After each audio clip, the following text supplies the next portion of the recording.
kita akan perhatikan mereka dan juga kita akan latih, kita berikan beasiswa bagi para guru-guru honorer untuk dia bisa ya. Jadi ini teman-teman di SMP 60, saya dulu sekolah di SMP 60 di dekat Cideng situ. Dan ini teman-teman dia lintas angkatan ya, dari angkatan yang lama ya, angkatan tahun 70-an sampai angkatan tahun 90-an, ini semua hadir ya, tahun 2000 bahkan ya, luar biasa. Jadi mereka semangat sekali dan kami terima kasih nih sudah diundang, sudah disambut dengan baik. Dan tadi kami menyampaikan juga visi misi kami pada teman-teman dan ya mereka cukup antusias untuk bisa mendukung kami.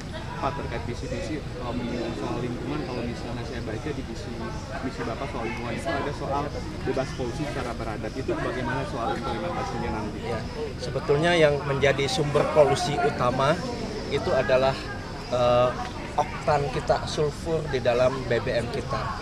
Makanya kita harus memiliki suatu standarisasi yang baik ya, sulfur kita, sehingga polusi udara juga akan menjadi lebih baik lagi. Jadi jumlah kendaraan pengaruhnya tidak sebesar sulfur yang ada di dalam BBM kita. Makanya kalau kita sudah bisa memenuhi standar, kami meyakini polusi udara akan lebih baik lagi. Kita juga nanti akan melakukan berbagai penghijauan ya, taman dan hutan kota ya, bagi gedung-gedung juga ya, kita menggunakan semua yang bersifat alamiah ya, penghijauan dan juga saluran sungai yang mengalir dengan baik ya, sehingga burung-burung bisa berdatangan bila nanti semuanya sudah bisa berjalan dengan baik seperti itu. Kalau misalnya persoalan polusi di Jakarta kan bukan hanya dari transportasi, tapi juga ada dari pembangkit listrik tenaga uap yang ada di daerah Banten dan Tangerang. Itu bagaimana soal koordinasi dengan pembangkit listrik sendiri? Untuk itu memang penting bagi kita untuk memiliki kerjasama yang baik dengan pemerintah daerah, wilayah tetangga ya, khususnya untuk berbagai hal ya, bukan hanya polusi udara saja, tetapi juga terkait dengan banjir ya, juga dengan transportasi dan lain-lain.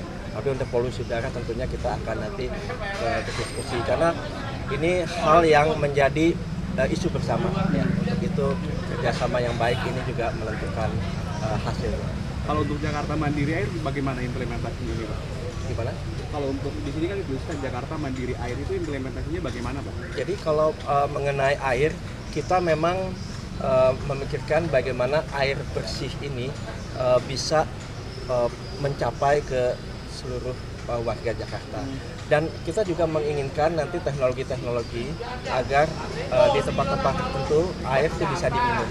Nah, ini menarik ya. Ini kalangan ojol itu seringkali juga membutuhkan air bersih saat di jalan. Sedangkan harga air mineral jumlahnya cukup tinggi. Makanya nanti di tempat-tempat kita akan buat semacam warung independen ya, sehingga para ojol itu bisa datang ke sana untuk mendapatkan air minum ya, air minum. Dia bisa punya tumbler, dia bisa pakai ya, sehingga dia bisa juga menghemat biaya mereka. Juga colokan gratis nanti di tempat-tempat tersebut. Bahkan tadi di halte ojol kita akan bangun, kan biasanya para ojol itu ada di tempat-tempat di mana Transjakarta itu berhenti gitu ya. Dan mereka kita akan buatkan tempat yang manusiawi untuk mereka, yang nanti diberikan juga air bersih ya, dan juga colokan-colokan gratis dan wifi gratis. Pada langkah untuk pemenuhan air bersih bagi masyarakat itu kan untuk konteks diminum ya Pak. Kalau untuk air bersih, pemenuhan air bersih kan selama ini Jakarta itu tergantungnya itu air dari tanah dan itu berdampak kepada penurunan permukaan tanah gitu. Dan ada juga ancaman Jakarta tenggelam. Itu solusinya bagaimana Pak untuk penyaluran air kepada masyarakat untuk tidak lagi menggunakan air dari tanah? Ya, jadi memang kita nanti akan lakukan efektivitas dan efisiensi ya, khususnya dari penyelenggara air bersih. Kami juga sering mendapatkan berbagai keluhan ya, bahwa air bersih di berbagai tempat itu kecil sehingga mereka harus membeli air untuk kehidupan sehari-hari. Nah, ini kita akan perhatikan dan kita akan memperhatikan juga manajemennya ya, sehingga semua warga itu bisa mendapatkan air bersih yang layak bagi mereka.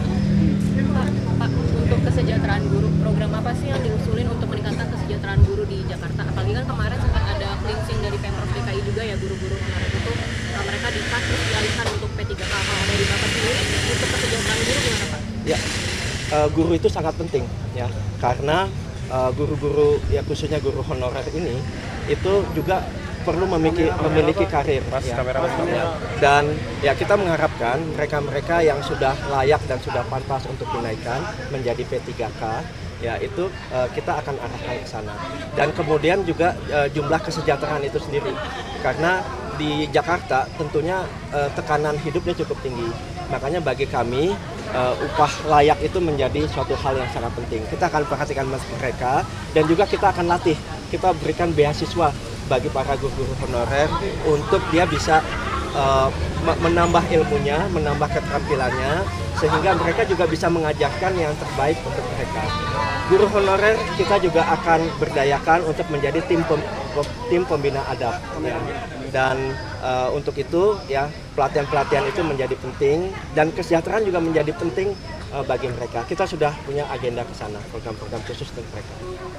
Mas, terkait pertemuan kali ini ada aspirasi nggak dari para alumni ini, Mas? Ya, tadi bagus ya beberapa aspirasi dari mereka. Banyak yang menanyakan juga mengenai lapangan kerja, kemudian tadi mengenai KJP, kemudian mengenai ya hal-hal lain lah yang terkait dengan visi misi kita. Dan ya tadi kita sudah berinteraksi. Saya juga sudah menyampaikan program unggulan kami ya mengenai internet gratis untuk para warga, di mana hal ini tentunya bisa meningkatkan kesejahteraan bagi mereka, kesetaraan ya, mengurangi kesenjangan sosial dan lain-lain ya.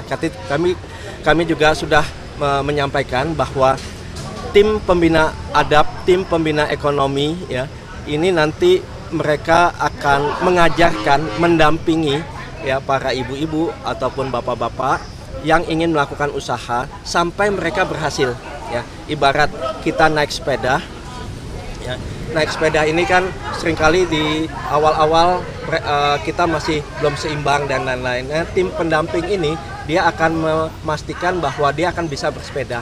Nah, bersepeda itu juga punya masalah juga kalau dia bersepeda di jalan raya ya, sehingga banyak mobil, banyak kendaraan, sehingga ini bisa berakibat fatal kalau dia tidak melakukannya secara baik. Nah, tim pendamping ini nanti akan memastikan ya orang yang bersepeda ini bisa aman juga di jalan raya. Artinya bahwa tim pendamping akan memastikan mereka-mereka yang ingin berusaha UMKM dan lain-lain itu sampai sukses ya. Bahkan bukan hanya sampai sukses, tetapi bagaimana kesuksesan itu bisa berulang-ulang, dan kesuksesan itu juga bisa ditularkan kepada masyarakat lain yang masih pemula tadi.